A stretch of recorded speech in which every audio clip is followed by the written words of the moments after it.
ओम नमो भगवते वासुदेवाय।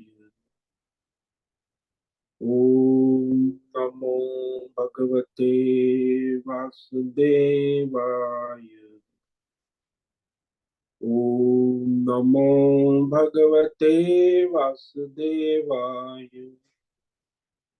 ओम नमो भगवते वासुदेवाय। ओम नमो भगवते वासुदेवाय। ओम नमो भगवते वासुदेवाय। ओम नमो भगवते वासुदेवाय। ओम नमो भगवते वासुदेवाय।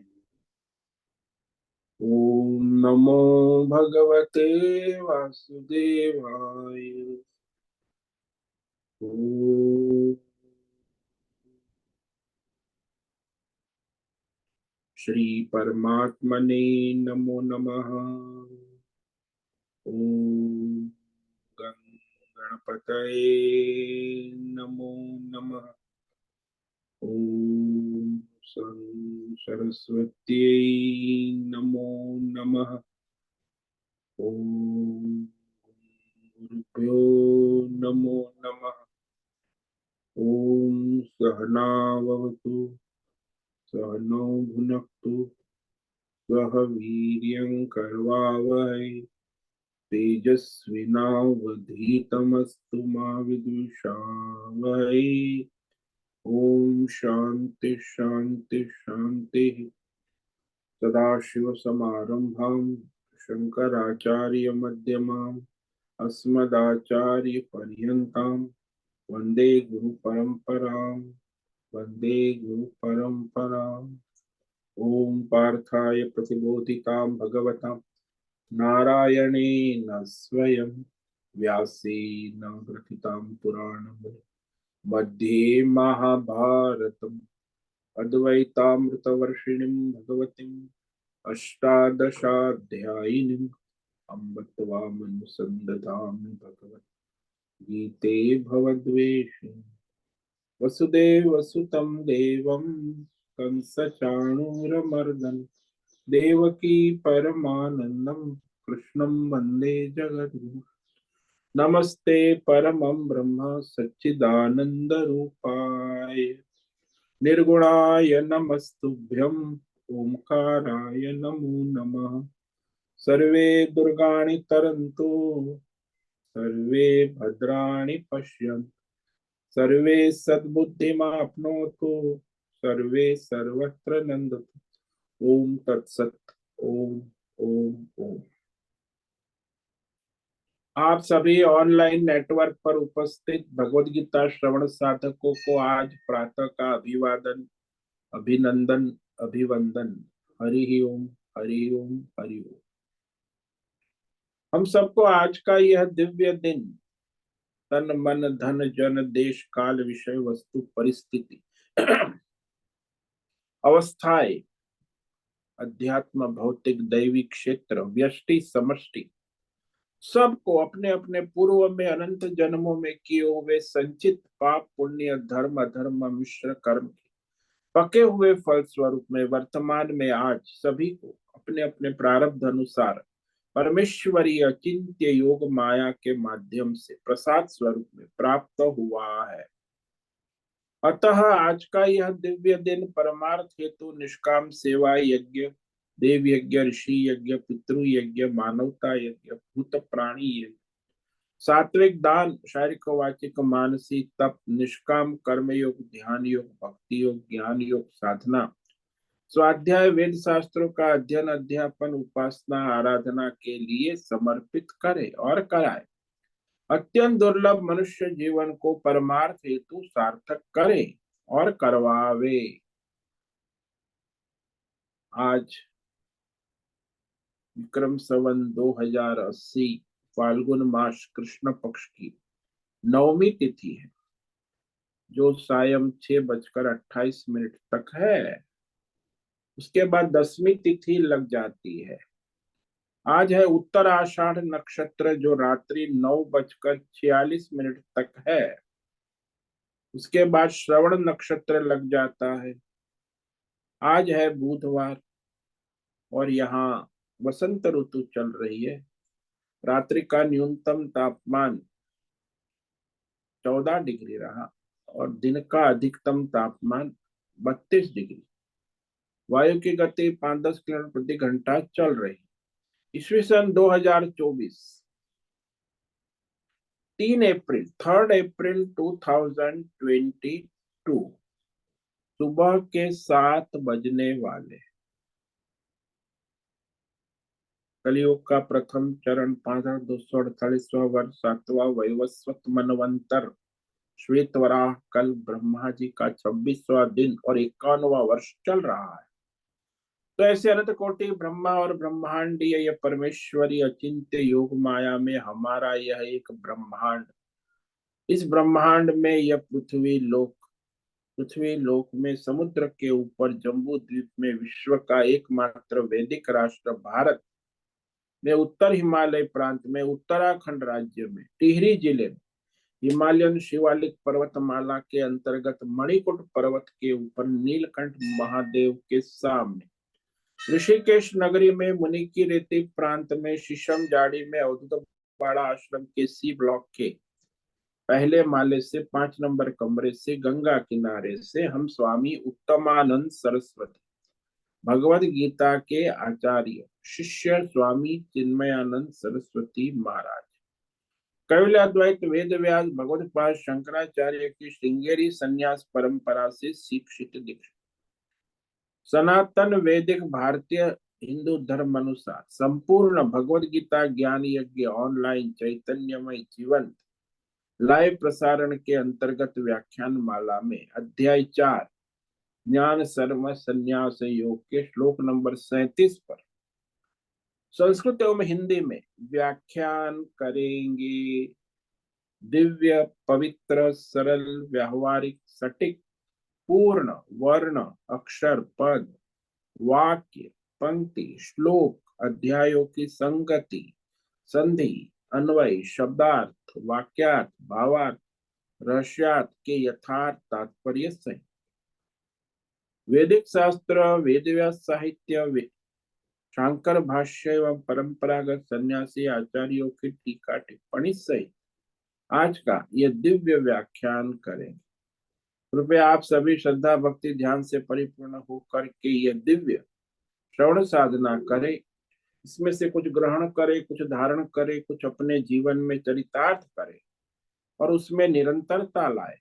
अपनी अपनी आध्यात्मिक भौतिक दैवी अशांति द्वंद्व मोह विक्षेप और धार्मिक और शास्त्रीय भ्रम भ्रांतियों से रहित होकर के शुद्ध सात्विक सूक्ष्म भगवत विवेक बुद्धि करें।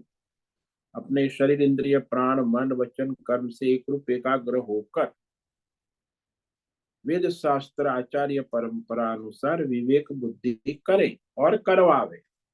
पुनः पुनः इस व्याख्यान का श्रवण करे, मनन करे, चिंतन करे, चर्चा विचारणा करे, लेखन करे, प्रचार प्रसार करे, लिंक भेजे, ग्रुप में शेयर करे, अपना और सबका परम कल्याण करे और करवावे। ओम तत्सत। ओम ओम ओम। तो भगवान कह रहे हैं 36वें श्लोक में अध्याय 4 ज्ञान कर्म संन्यास योग में कि सबसे श्रेष्ठ नौका है वो है परमार्थ तत्व ज्ञान। तो उस तत्व ज्ञान से जो महापापी है, पापियों में भी सर्वश्रेष्ठ पापी है, वो भी इस परमार्थ ज्ञान तत्व ज्ञान रूपी नौका के द्वारा सभी पाप कर्मों से मुक्त हो जाते हैं। पापेभ्य अपि चेदसि पापेभ्य सर्वेभ्य पापकृत सर्वम ज्ञान प्लवे नैवम वृजिनम संतरिष। तो भगवान यहाँ कहते कि यदि कोई सब पापियों में भी अत्यंत श्रेष्ठ सर्वश्रेष्ठ अतिशयेण पापकृत है, वो भी इस परमार्थ तत्व ज्ञान रूपी नौका से निस्संदेह संपूर्ण पाप समुद्र को भली भांति तर जाएगा। ये संचित कर्म है ना अनंत जन्मों के, वो पाप समुद्र है, पाप पुण्य दोनों। तो यहाँ भगवान ने जो कहा वृजिनम अर्थात पाप कहा, तो जो मुमुक्षु है परमार्थी के लिए, उसके लिए धर्मो अपि मुमुक्ष पापम उच्यते।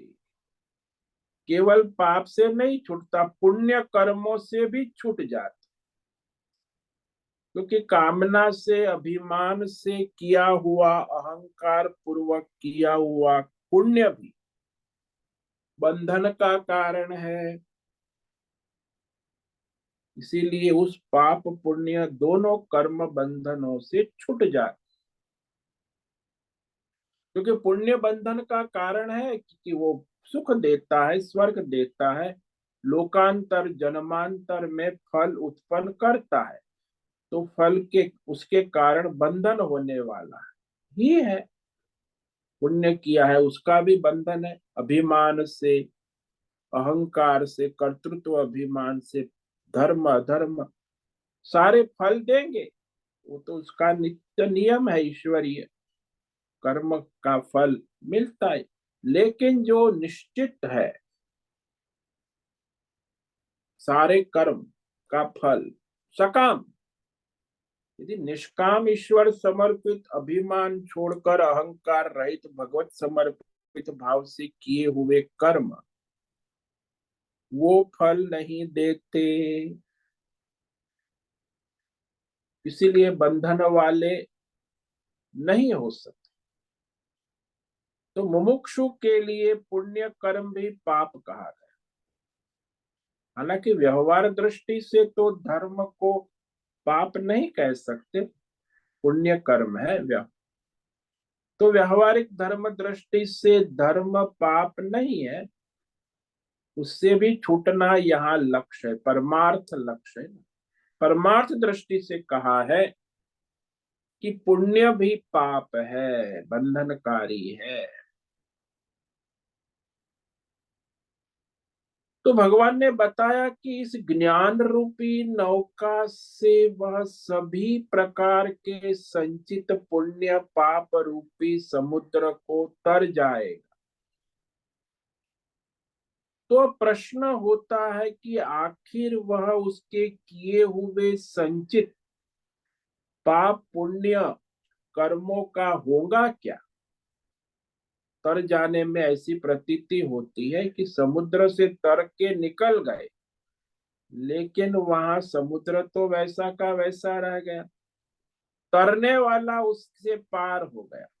अब प्रश्न होता है कि पाप पुण्य संचित रूपी समुद्र जिसे तर के पार हो जाते, उसके संचित पाप पुण्य का क्या होगा।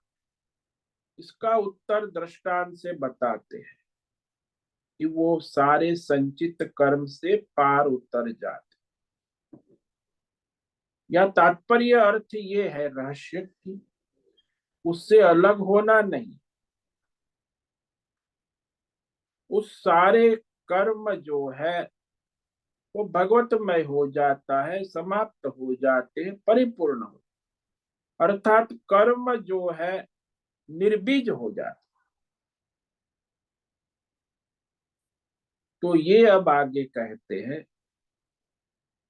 भगवान 37वें श्लोक कि संपूर्ण संचित कर्म भूत भविष्य के पाप पुण्य संचित वैदिक लौकिक आगामी संपूर्ण इस परमार्थ ज्ञान रूपी अग्नि से निर्बीज हो जाते, भगवतमय हो जाते। भस्म का अर्थ है भगवतमय हो जाते। तो ये कह रहे हैं भगवान यथै धांसी समिद्धोग्नि भस्मसात् कुरुतेर्जुन ज्ञानाग्नि सर्वकर्माणि भस्मसात् कुरुतेर्जुन। अर्जुन शब्द संबोधन किया भगवान की, अरे अर्जुन सुनो, दृष्टांत, यथा समिद्ध अग्नि एधांसी भस्मसात कुरुते। जैसे प्रज्वलित अग्नि, भग भग भग भग अग्नि, वो ईंधन को, एंधांसी, सारे सूखे गीले सभी प्रकार के, अच्छे बुरे सभी प्रकार के ईंधनों को भस्ममय कर देता है, राख कर देता। ठीक वैसे ही ये परमार्थ ज्ञान रूपी अग्नि सर्व कर्माणि भस्मसात कुरुते। सर्व कर्माणि का संपूर्ण, यानी संचित, प्रारब्ध और आगामी सभी कर्म निर्बीज हो जाते हैं, भगवतमय हो जाते। तो सारे पाप पुण्य धर्म अधर्म संचित कर्म भस्म हो जाते। तो यहाँ तो एक प्रकृति का नियम है कि जो जैसा मशीन होता है वो वैसा वैसा ही कार्य करता। मंत्र भी, जो मंत्र जैसा होता है उसी का वैसा प्रभाव होता है।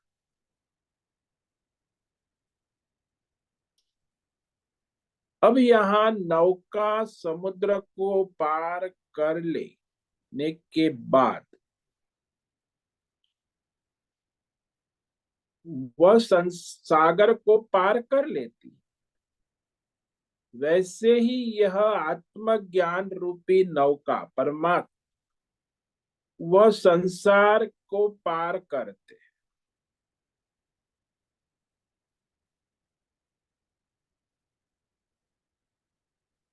तो यहाँ जैसे भगवान कह रहे हैं, ये बहुत ही स्पष्ट दृष्टांत के द्वारा कह रहे हैं।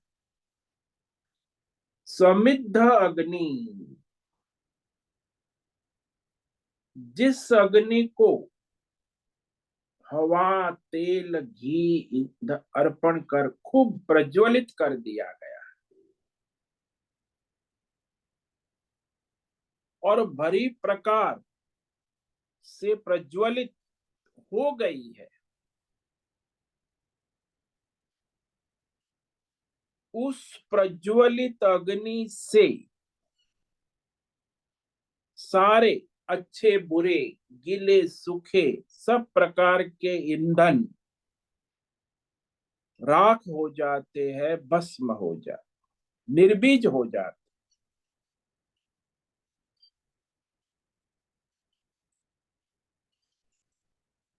तो इसी प्रकार दृष्टांत में जो कहा, समझ लेना कि ये परमार्थ तत्व ज्ञान रूपी अग्नि जो है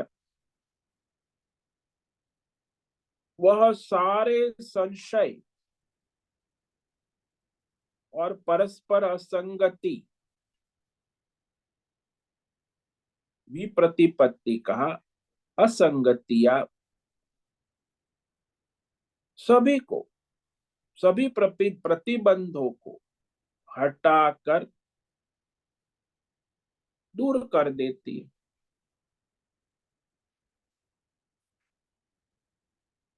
क्योंकि वह अग्नि प्रज्वलित है ना, इसीलिए यह ज्ञानाग्नि सारी सकाम पाप पुण्य कर्म को समाप्त कर देती, उसके कर्म फल को भी समाप्त कर देती। अब परमार्थ ज्ञान कैसे होता है? तो जिसमें योग्यता है, बुद्धि शुद्ध है, तो उसे श्रवण से ज्ञान होता है। तो वेद शास्त्रों में जो परमार्थ विषयक ज्ञान है, वेद में तो सब है ना, भौतिक ज्ञान भी है, अध्यात्म ज्ञान भी है, दैवी ज्ञान भी, पारमार्थिक ज्ञान भी है। तो यहाँ वेदों का मतलब वह जो परमार्थ ज्ञान जिसको वेदांत कहते हैं, तो वह परमार्थ ज्ञान का श्रवण मनन चिंतन कर विवेक करे बुद्धि। तो वेद शास्त्र कहता है कि परमार्थ तत्व का श्रवण जो करता है तो उसकी परमार्थ बुद्धि जागृत होती है। विषय परमार्थ विषयक बुद्धि।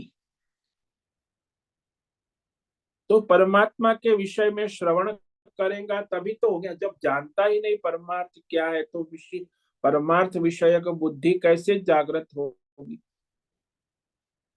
तो शास्त्रों में परमार्थ विषयक बुद्धि को प्रमा कहा। प्रमा यानी परमात्मा विषयक बुद्धि। तो बुद्धि तो परमात्मा का विषय नहीं कर सकती, क्योंकि परमात्मा यहाँ बुद्धि का विषय भी नहीं,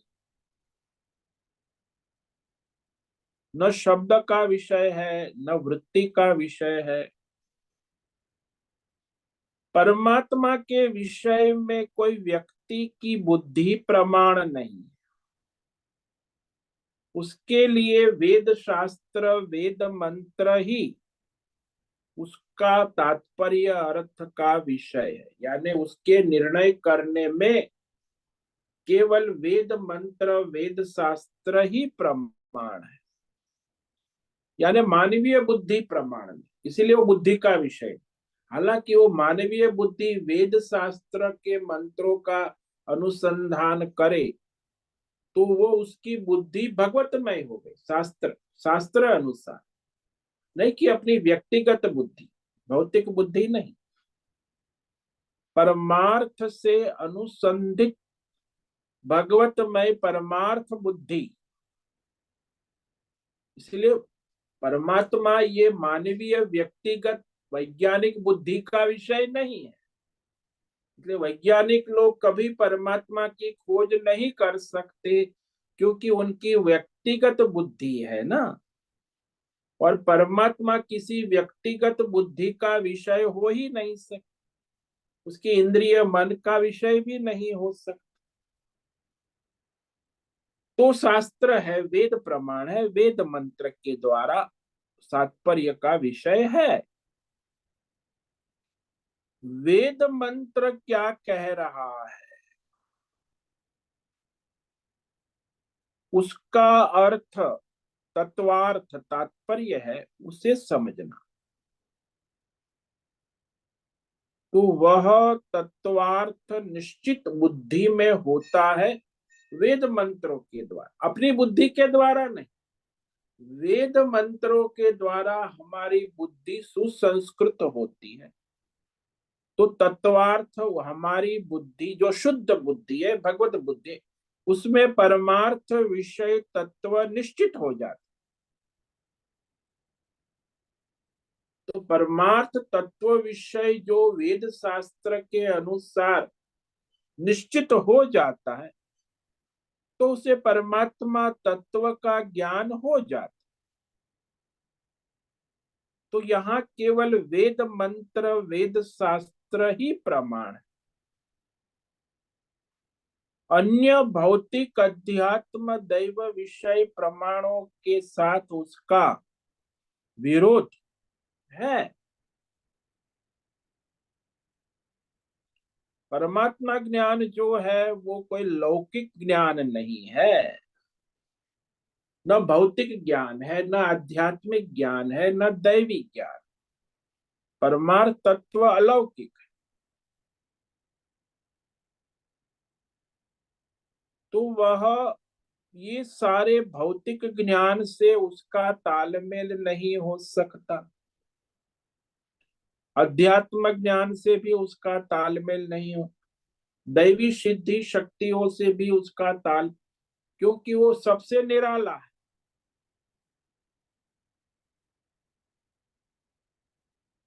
क्योंकि वह केवल वेद शास्त्र वेद मंत्रों के द्वारा ही प्रमाणित होता है। वेद वाक्य ही इसमें प्रमाण है परमार्थ ज्ञान में। तो हमारी इंद्रियों के द्वारा, मन के द्वारा, बुद्धि के द्वारा, मानवीय इंद्रिय मन बुद्धि का विषय नहीं है, प्रत्यक्ष प्रमाण का भी विषय नहीं है, अनुमान से भी प्रमाण नहीं हो सकता। तो केवल प्रमाण हमारे पास है परमार्थ तत्व के विषय में, वो है वेद मंत्र वेद शास्त्र।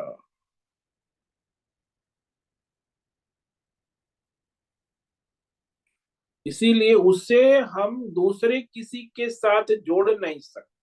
भौतिक ज्ञान, अध्यात्म ज्ञान, परमार्थ ज्ञान केवल एक्सक्लूसिव परमार्थ ज्ञान से ही, वेद मंत्र में भी जो वेदों में परमार्थ विषयक ज्ञान है, वो वेदों में भी भौतिक ज्ञान है, अध्यात्म ज्ञान है, दैवी ज्ञान है, लेकिन परमार्थ विषयक ज्ञान जो है उसका यथार्थ विवेक होना।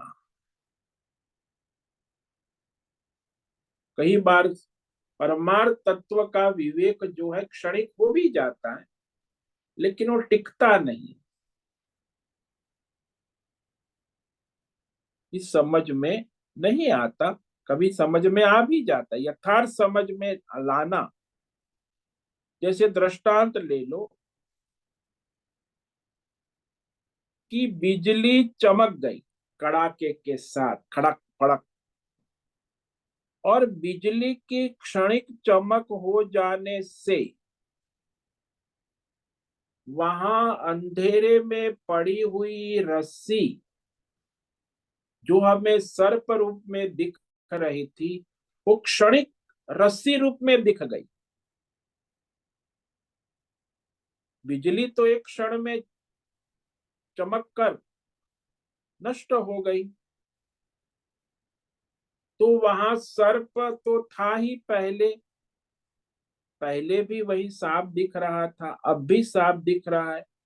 ऐसा नहीं कि बिजली की क्षणिक चमक में रस्सी दिखी नहीं, रस्सी दिखी, क्षणिक रस्सी तो दिख गई, परंतु उसके पहले और बाद में सर्प रूप ही दिख रहा है। इसलिए क्या यहाँ सचमुच में रस्सी है? तो बिजली की चमक से क्षणिक रूप में जो दिखी हुई रस्सी, तो वह वास्तव में रस्सी है कि सर्प? आगे पीछे बाकी समय में तो सर्प ही दिख रहा है, लेकिन बिजली की चमक में क्षणिक रस्सी दिख गई, तो उससे निश्चय नहीं हुआ। दिख रहा है वह सांप है, सर्प है। यह रस्सी है कि सांप है, यह संशय तो बना रहता। क्यों? क्योंकि दृढ़ निश्चय नहीं हुआ कि यह रस्सी ही है। अब जब दिन में सूरज निकल जाता है, सूरज की प्रकाश में वह हम देखते हैं कि रस्सी ही दिख रही, रस्सी के सिवा कुछ नहीं। सांप होता तो वहीं इतना नहीं रह सकता। सूर्य के प्रकाश में तो समझ में आता है कि अरे सांप तो नहीं है, उसका रंग भी नहीं मिलता, चंचलता भी नहीं है, यह रस्सी ही है। तो विवेक विचार के सहारे यह सांप नहीं, सर्प नहीं, रस्सी ही है, दिन के प्रकाश में दृढ़ निश्चय हो जाता है। तो देखो, निश्चय दो प्रकार के हो गए। एक निश्चय हमें बिजली के प्रकाश में हुआ था, वो क्षणिक निश्चय था। और जो सूर्य के प्रकाश में निश्चय हो गया, वो दृढ़ निश्चय हो गया। कि यह सर्प नहीं रस्सी ही है। इसलिए बिजली की तरह जो क्षणिक निश्चय होता है, मनुष्य जब सत्संग करता है ना, तो सत्संग में, श्रवण काल में, जब सत्संग में परमात्मा के तत्व का क्षणिक निश्चय हो जाता, लेकिन वो दृढ़ नहीं,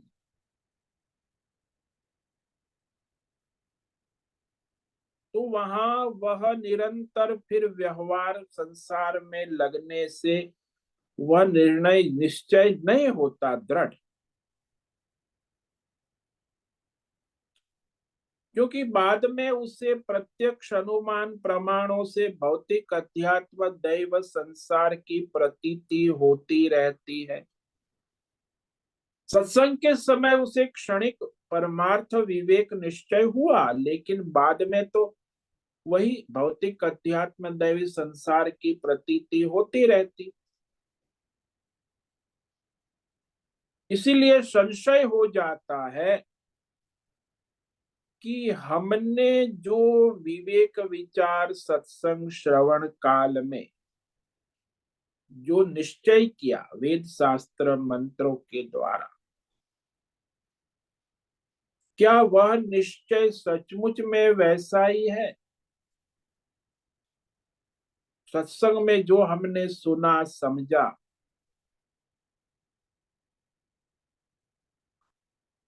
तो उसका अनुभव होना आवश्यक। तो वह योगी जब परमार्थ समाधि लगाता है, तो उस काल में वह परमार्थ स्वरूप में स्थित होता है। पर जब समाधि से जग जाता है, उठ जाता, तब सारा भौतिक अध्यात्म दैव जगत उसको साक्षात सत्य लगता है।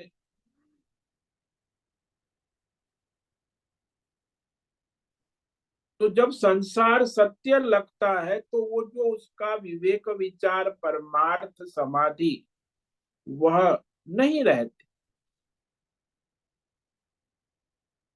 इसीलिए वो दुविधा में रहता है कि वो परमार्थ विचार सत्य है कि भौतिक अध्यात्म दैव जगत।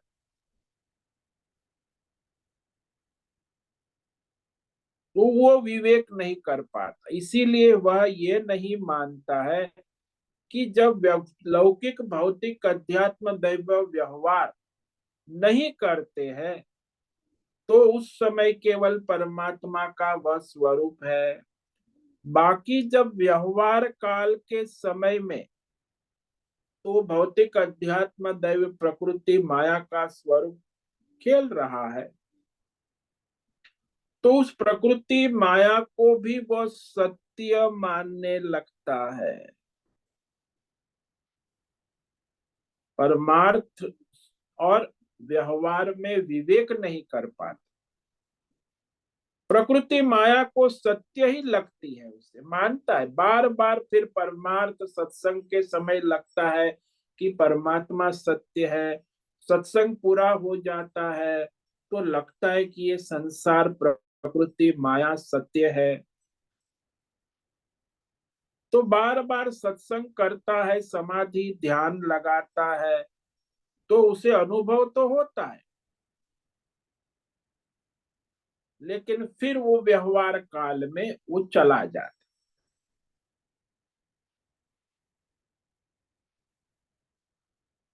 तो इस प्रकार वह बार बार भ्रमित रहता है।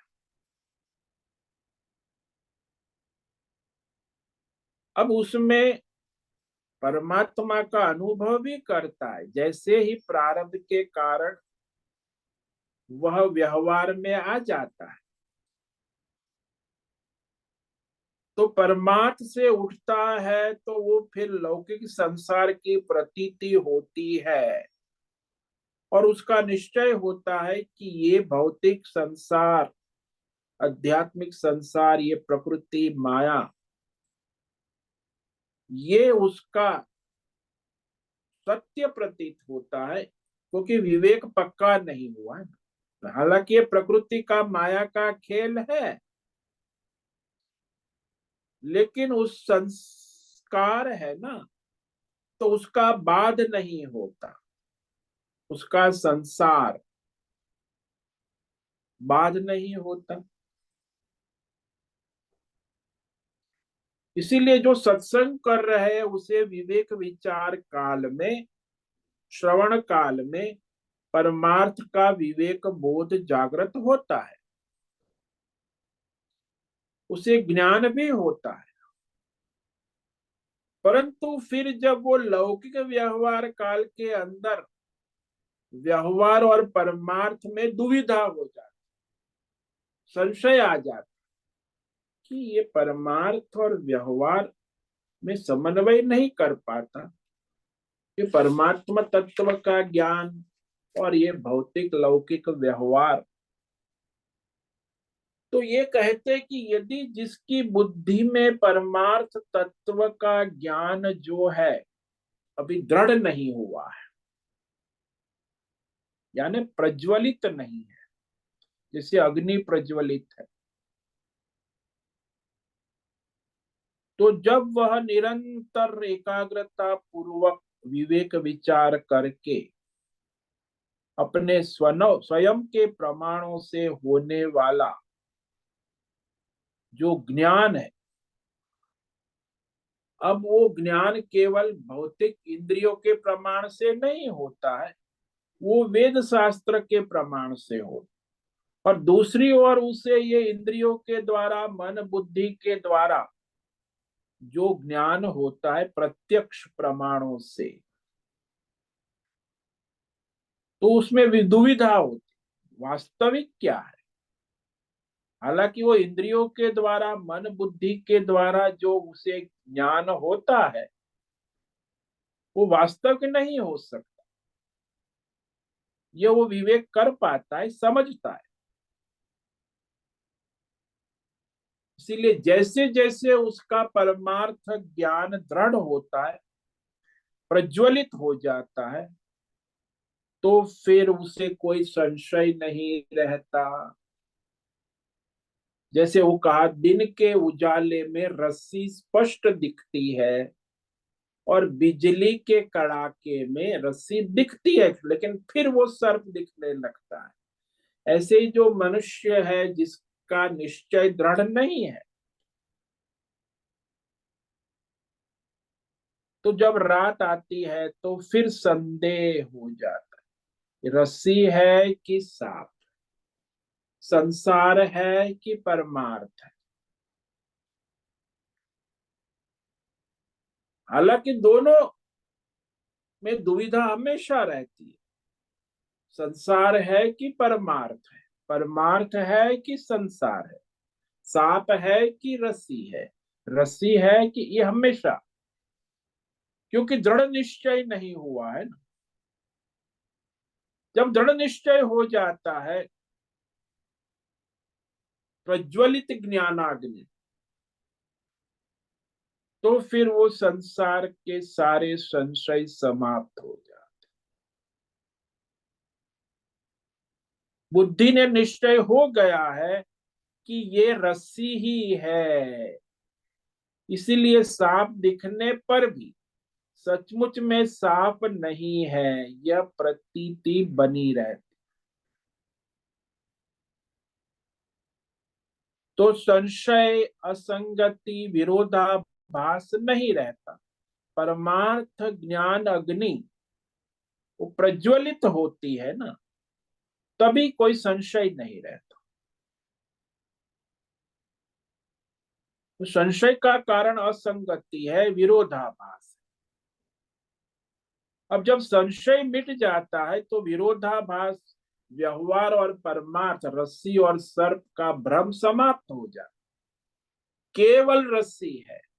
ऐसे ही संसार और परमार्थ में जो विरोधाभास बना रहता, विरुद्ध प्रतीति होती है, तब तक वो भ्रम बना रहता है, संशय बन। लेकिन जब विरोधाभास समाप्त हो गया तो कोई संशय नहीं रहता, दृढ़ निश्चय हो गया कि केवल परमार्थ तत्व ही है। तो परमार्थ तत्व ज्ञान प्रदीप्त ज्ञानाग्नि कहा यहाँ, कि जिसमें सारा भौतिक अध्यात्म दैव संसार, उसके कर्म फल सब निर्बीज हो जाते, भस्म हो जाते। अर्थात के भौतिक अध्यात्म दैव संसार निर्बीज हो जाता है, यानी वो कर्म फल उत्पन्न करने में समर्थ नहीं रहता, क्योंकि परमार्थ ज्ञान दृढ़ हो गया। इसीलिए वह सारे भौतिक अध्यात्म दैवी विषयक जो भ्रम है, भ्रांति है, वो सारे भ्रम समाप्त हो गए। वो कर्म भी, जो भौतिक अध्यात्म दैव कर्म और फल निर्बीज हो जाते हैं, यानी वह कर्म फल कुछ उत्पन्न करने में समर्थ नहीं रहते।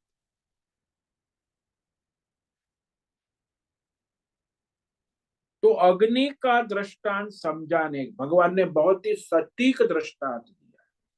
प्रज्वलित अग्नि, ज्ञानाग्नि, तो वह प्रज्वलित अग्नि क्या है? ज्ञानाग्नि, यानी परमार्थ तत्व ज्ञान रूपी अग्नि सभी कर्मों को, भौतिक अध्यात्म दैव उसके फलों को निर्बीज कर देती, जलाती है, भस्म कर देती। अब परमार्थ तत्व ज्ञानाग्नि रहते भी कर्म की प्रति तो वैसे ही होती है जैसे अज्ञान रहते हुए। दृष्टांत ले लो कि आप भूख लगी है तो आप दाल भात आया तो खा रहे हैं, दाल और चावल, दाल भात कहते, ये मुख्य खुराक है ना मनुष्य का। तो हम वैसे ही नहीं खाते हैं, दाल और भात को मिलाकर खाए। जैसे अभी खाते हैं, ऐसा नहीं कि आत्मज्ञानी है वो दाल अलग खाएगा भात अलग खाएगा, ऐसा नहीं। आत्मज्ञानी भी दाल भात को अपनी उंगलियों से मिलाकर ही फिर खाए, तभी तो उसका स्वाद रस आता है। कि दाल अलग खाएगा भात अलग खाएगा तो नहीं मजा आए, दाल भात मिलाकर खाए, वो उसको खाता है। अज्ञानी भी खाता है, ज्ञानी भी खाता है। तो परंतु उसको खाते हुए भी यह निश्चय है कि मेरा रूप दाल भात खाने वाला जीव का नहीं है, मेरा स्वरूप सच्चिदानंद परमात्मा है।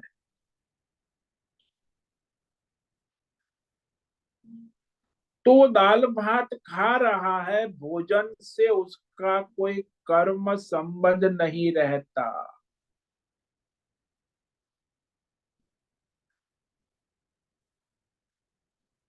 क्योंकि वो जानता है कि मेरा इससे कोई संबंध नहीं है, मैं परमात्म तत्व साक्षी दृष्टा हूं, मैं वास्तव में जीव नहीं हूं, मैं सच्चिदानंद आत्मा हूं, मेरा रूप खाने वाला नहीं है, मैं परमात्मा स्वरूप हूं। अतः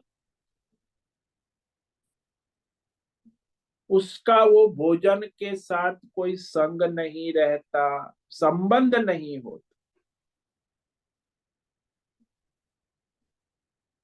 अगर कोई अच्छी वानगी आ गई, मिठाई खाने में आ गई, या भगवान का प्रसाद खाने में आ गया, तो उसे कोई हर्ष नहीं होता, पुण्य नहीं होता। और यदि कोई विषय किसी म्लेच्छ या मुसलमान या अशुचि व्यक्ति के द्वारा छुआ हुआ आ गया, तो उसको खाकर उसे दोष की प्राप्ति नहीं होती, पाप की प्राप्ति नहीं होती।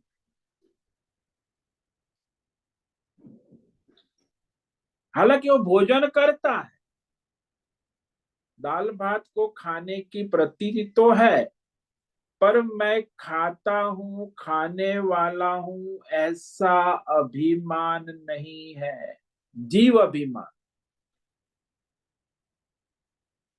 तो मैं खाता हूं, खाने वाला हूं, ऐसा जीव अभिमान न होने से उसको उसके द्वारा पाप पुण्य कर्म फल प्राप्त नहीं होता।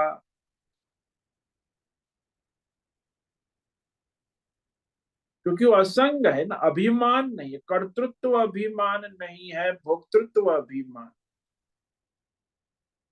इसीलिए उसे पाप पुण्य नहीं लगता। जैसे दृष्टांत ले लो कि कोई छोटा बच्चा है, वो आपके घर में खेलते हुए आपका मोबाइल उठा के पटक देता है, तो मोबाइल का तो हो जाता है राम नाम सत्य है। अब आपका 25,000 का मोबाइल, अब उसमें बच्चे को आप क्या दोषी मान, वो बच्चा खेलता है, क्योंकि उसमें कर्तृत्व भोक्तृत्व अभिमान नहीं, इसीलिए उसे कोई कर्म फल का सिद्धांत नहीं लगता। वही वो आपका लड़का बड़ा समझदार 21 साल का हो तो पटकता, तो उसे आप दंड देते हो, दोषी मानते। लेकिन 1 साल का बच्चा है, उसमें न कर्तृत्व अभिमान है न भोक्तृत्व तो उसे कोई कर्म फल का सिद्धांत पाप पुण्य नहीं लगता।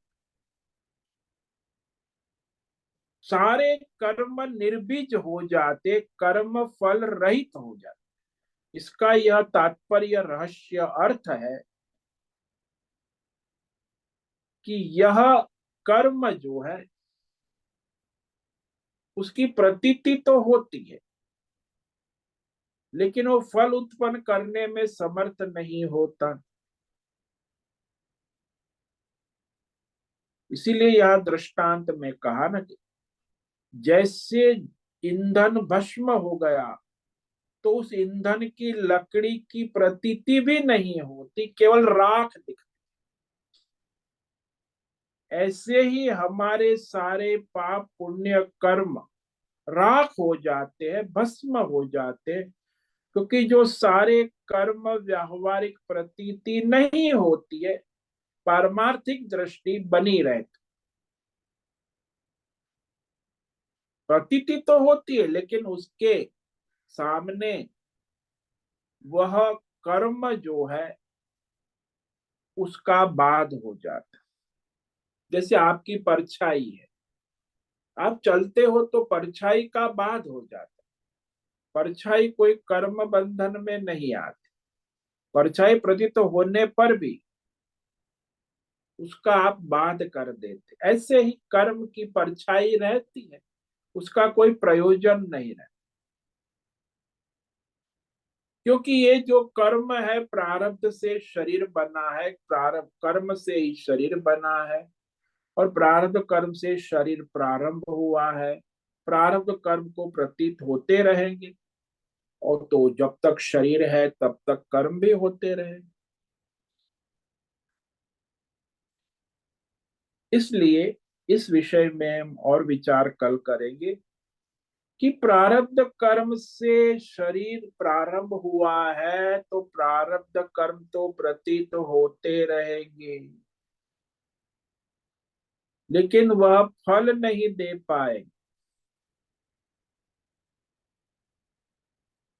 उसके कर्म फल जो है उसे स्पर्श नहीं कर, और जो प्रारब्ध फल देने को प्रवृत्त हो चुका है, वो ईश्वर का संकल्प है कि इस शरीर के द्वारा जो कर्म आरंभ हो चुके हैं, तो प्रारब्ध कर्म का भोग भी होगा, लेकिन वो भोग से भी असंग असत रहते हैं, तो प्रारब्ध कर्म भोग से शांत हो जाते।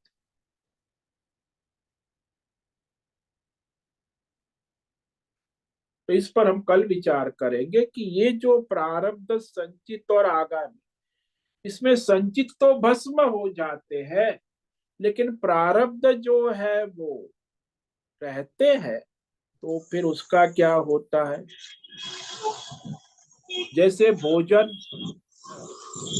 हमने पहले और बाद में उसका त्याग कर सकते, भोजन के पहले और बाद में जो परसने आता है, लेकिन जब आप भोजन लेकर निगल गए, भोजन कर लिया, फिर उसका आप बाद नहीं कर सकते। अरे 2 लड्डू मैंने ज्यादा खा, एक लड्डू वापस निकाल लेते हैं। अभी वो एक बार गया सो गया, वो कर्म में आ गया, तो वह उसका बाद नहीं हो सकता। ऐसे ही ये कर्म करने के पहले और बाद में तो उसका बाद लेकिन कर्म हो जाने के बाद प्रारब्ध रूप में जो शुरू हो गया उसका बाद नहीं हो सकता है। तो इस पर हम कल विचार करें। तो आज जो मुख्य विचार हुआ वो संचित कर्म भस्म हो जाए। अब प्रारब्ध कर्म का क्या होता है, इस पर हम विचार करें। ओम नमो नारायणाय, ओम नमो नारायणाय, ओम नमो नारायणाय, ओम नमो नारायणाय। कायेन वाचा मनसेन्द्रियैर्वा बुद्ध्यात्मना वा प्रकृते स्वभावात् करोमि यद्यत् सकलं परस्मै नारायणायेति समर्पयामि। ओम सर्वे भवन्तु सुखिनः, सर्वे सन्तु निरामया, सर्वे भद्राणि पश्यन्तु, मा कश्चित् दुःखमाप्नुयात्, अस्तु मा सद्गमय, तमसो मा ज्योतिर्गमय, मृत्युर्मा मृतंगमय। ओम पूर्णमद पूर्णमिदं पूर्णात् पूर्णमुदच्यते, पूर्णस्य पूर्णमादाय पूर्णमेवावशिष्यते। ओम शांति शांति शांति। शंकरं शंकराचार्यं केशवं बादरायणं सूत्र भाष्य कृतो वंदे भगवन्तौ पुनः पुनः।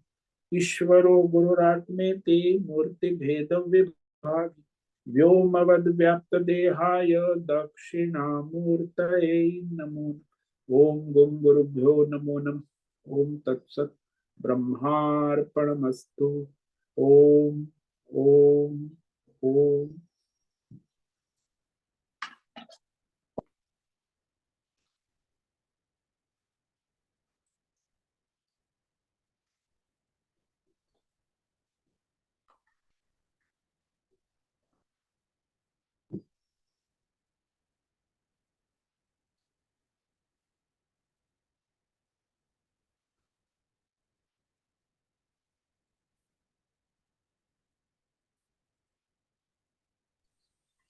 हरिओम हरिओम हरिओम। स्वामी जी, हरिओम। बोलो मनीष।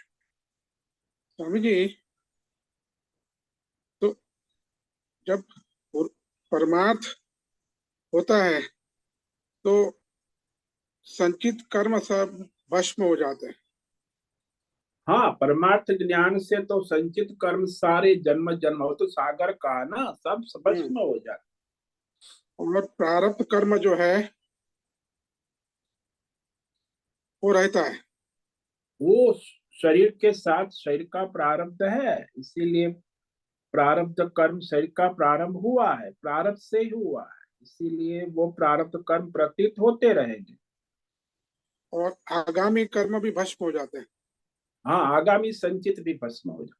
वो आगामी संचित और ये पहले पूर्व जन्म के संचित, अगले जन्मों के और पिछले जन्मों के सब, वो संचित आगामी जो है अगले जन्मों के और पिछले जन्म, तो अगले पिछले जन्म का कोई हिसाब है ही। केवल हम्म। वर्तमान जो प्रारंभ हो चुका है वो प्रारब्ध, वो भी जो वर्तमान जन्म और वर्तमान शरीर। हाँ, तो वर्तमान शरीर जो है, वर्तमान जन्म है, उसका ही प्रारब्ध रहता है। हाँ बट उसमें वो वो उसमें भी तत्व ज्ञान होने से वो असंग है। हाँ, इस पर हम कल विचार करें कि वो प्रारब्ध है उसमें भी वो ईश्वर का संकल्प है, उसमें भी वो असंग है। आत्मज्ञान होने के बाद जो है वो प्रारब्ध का भी बाध हो जाता है। हालांकि दुनिया की दूसरों की दृष्टि से लगता है कि उसका प्रारब्ध है, उसकी दृष्टि से तो प्रारब्ध भी नहीं, हम्म वो भी निष्क्रिय है, निर्बीज है, आभास मात्र है। हम्म वो लीला है उसकी। हाँ, बस वो आभास लीला को, आभास को, उसका उसके अपने लिए कोई प्रयोजन नहीं है कर्म का, वो बस प्रारब्ध है इसीलिए हो रहा है। वो भी किसके द्वारा? ईश्वर के संकल्प से होता है। वो प्रारब्ध फल देने में प्रवृत्त हो चुके हैं, ईश्वर का संकल्प है। हम्म तो शरीर और संसार उस प्रारब्ध का उपभोग है, तो उपभोग के क्षय होता है। इसलिए आत्म तत्व ज्ञानी भी प्रारब्ध कर्म तो कर रहा है ना, हम्म उसका तो बाध नहीं हो सकता, वो कर्म तो चल रहा है, हम्म लेकिन वो फल उत्पन्न नहीं कर सकता। हम्म। बट स्वामी जी, उसका जो कर्म तो हो रहा है प्रारब्ध के हिसाब से, फल उसके लिए नहीं है। मगर हम्म तो फिर वो कर्म जो कर रहा है ज्ञानी, उसका जो फल है वो किसको अर्पण हो जाता है वो फल? नहीं, वो जो उसके प्रति स्नेह प्रेम रखते हैं तो उसके अच्छे कर्म उसको चले जाते हैं, जिसके उसके प्रति द्वेष भाव रखते हैं तो उसके प्रति उसके बुरे कर्मों का फल चला जाता है, उसमें कुछ नहीं रहता। तो तत्व ज्ञानी के आजू बाजू जो लोग हैं, हाँ जी। उसके कर्म का फल वहां चले जाते हैं। हाँ, उसी को पुण्य कर्म है, जो भी उसके धर्म है, पधर्म है। जैसे कोई महात्मा है तो उसके पास किसी ने उसको मिठाई का डब्बा दे दिया, तो वो मिठाई का डब्बा कहाँ जाएगा? वो आसपास जो भक्त लोग हैं उनको मिल जाए, वो थोड़ी उसके पास जाए। तो उसके प्रारब्ध में वो फल है मिठाई का डिब्बा, लेकिन वो सबको बांट देता है आसपास अपने प्रिय।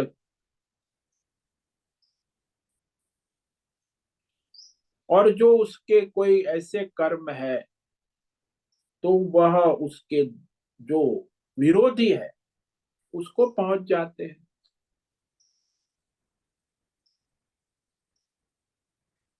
जो अधर्म कोई है वो विरोधी, विरोधी को मिलते हैं, तो उसका फल वहां समष्टि में, क्योंकि समष्टि में लय हो जाता है ना। हम्म वो समष्टि उसके प्रेमी है, जो उसके विरोधी है वो तो रहेंगे ही ना। हम्म। इसलिए तो जो भी कर, प्रारब्ध कर्म जो है वो, उसका फल जो है समष्टि में विलय हो जाता है। हाँ, और समष्टि जो भी उसके प्रेमी और विरोधी है उसमें विलय हो जाता और संचित कर्म है वो सब आगामी और पूर्व सब भस्म हो जाते हैं। है, वो तो सारे भस्म हो जाते हैं। हाँ तो स्वामी, वही आगे। इस श्लोक में वही कहा ना, समिद्धोग्नि ज्ञानाग्नि सर्व कर्मण, यानी सारे कर्म चले गए, संचित भी गया, प्रारब्ध भी गया और आगामी भी चले गए ना। हम्म इसलिए सर्वाणी भगवान ने जो शब्द कहा वो है, यानी व्यक्तिगत रूप से वो पूर्ण रूप से मुक्त है। हम्म। तो जीव भाव से मुक्त है, हाँ, पूर्ण संपूर्ण भगवतमय। द्वंद से मुक्त पूर्व है। हाँ, सारे भौतिक अध्यात्म दैवी द्वंद्वों से मुक्त है, उसी को तो जीवन मुक्त कहते हैं, वही तो मोक्ष है ना, उसी को आत्म साक्षात करते, उसी हम्म को जीवन मुक्ति कहते। यही तो हमारे सनातन धर्म का लक्ष्य है ना। हम्म मनुष्य का, हमारे हिंदू धर्म में मनुष्य का अंतिम लक्ष्य यही है, हम्म नहीं कि स्मशान घाट जाके वापस आना। हम्म। वो तो अज्ञानी का स्मशान घाट जाके वापस माना होगा, आत्मज्ञानी का नहीं होता। वो स्मशान घाट जाता है, ना वो वापस आता है, वो तो मुक्त हो जाता है, आत्मज्ञानी। हाँ स्वामी जी, क्लियर हुआ। बहुत हम्म। बहुत धन्यवाद। ओम नमो नारायणाय। ओम नमो नारायण। ओम नमो नारायण स्वामी जी। हाँ बोलो हेमा। स्वामी जी, अभी जो आपने उदाहरण दिया वो रस्सी और सर्प का, जैसे बिजली में वो दिख रहा है कि वो रस्सी है, हाँ मगर जी, जैसे बिजली चली जाती है तो फिर वो संशय तो निकल जाएगा ना, क्योंकि उसने उस रस्सी को देख लिया। देखा, लेकिन फिर भी अंधेरे में फिर उसको सर्प ही दिखेगा ना। वो तो नित्य तो प्रकाश प्रज्वलित होना आवश्यक है ना, सूर्य प्रकाश में देखेगा तो फिर रस्सी ही दिखेगी। इसलिए हम्म, ये यहाँ ज्ञानाग्नि जो है, तो ये हाँ सामान्य ज्ञान सत्संग बत्संग से बिजली की तरह चमकता है, लेकिन वो फिर वो संसार दिखने लगता है। हाँ, तो उसके लिए आपने दो आवश्यक चीजें बताई। एक तो दृढ़ निश्चय, हम्म। वो जरूरी है ज्ञान के साथ साथ, और दूसरा आपने क्या बताया, वो असंग विरोधियों से रहना, ऐसे।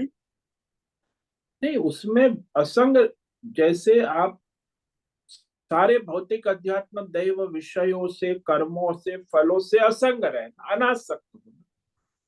हम्म तो बस कर्तृत्व भोक्तृत्व रहित अनासक्त असंग रहना। तो ऐसा दृढ़ होना चाहिए, कोई भी भौतिक अध्यात्म दैव तत्व है ही नहीं। हम्म। एक ही परमात्मा तत्व ही है, सर्वव्यापक है, महान है। वो सब तो भ्रांति ऐसी, है, ऐसा दृढ़ करना है हम मन में बस। हाँ, वास्तविक नहीं है। दिख रहा तो है फिर यही भी वास्तविक नहीं है। हाँ, एक ही परमात्मा तत्व ही सनातन सत्य है, बाकी ये भौतिक अध्यात्म दैव जो भी है, हम्म वो तत्व भ्रांति है, भ्रम है, वास्तविक नहीं। जैसे रज्जु में सर्प, हम्म वहां सर्प नाम की चीज है ही नहीं, केवल रज्जु ही है। लेकिन अज्ञान से, माया से, भ्रम से वहां सर्प दिखता है ना। ऐसे ही है, वास्तव में परमात्मा तत्व ही है, ये कोई भौतिक अध्यात्म दैव विषय तत्व है ही नहीं, केवल भ्रम है, माया है, भ्रांति है, अज्ञान है। तो ऐसा दृढ़ विवेक होना आवश्यक।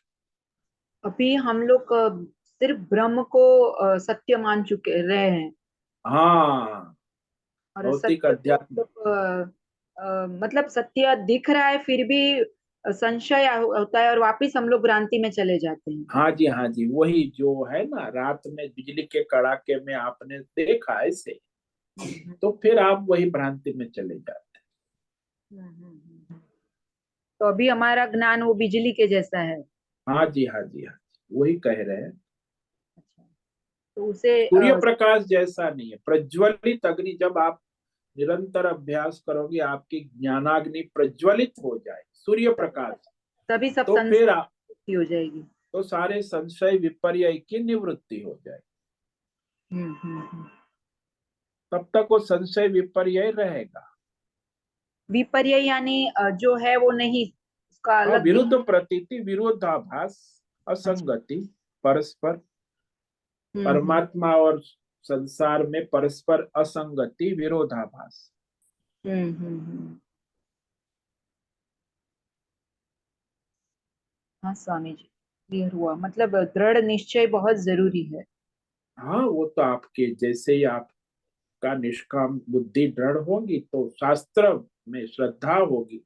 वो भी हाँ अब कहेंगे कि हाँ। श्रद्धा से दृढ़ होती है, बुद्धि हम्म। से बुद्धि दृढ़ नहीं होती, श्रद्धा से। हाँ, परमात्मा का स्वरूप जितना हम लोग मतलब नजदीक जाएंगे उतनी श्रद्धा बढ़ेगी हमारी। हाँ जी, हाँ जी, हाँ। हाँ, बहुत बहुत धन्यवाद स्वामी जी। ओम नमो नारायणाय। ओम नमो नारायण। ठीक है, आज का समय पूरा हो गया। सभी साधकों को आज का ओम नमो नारायणाय, सबको ओम नमो नारायण।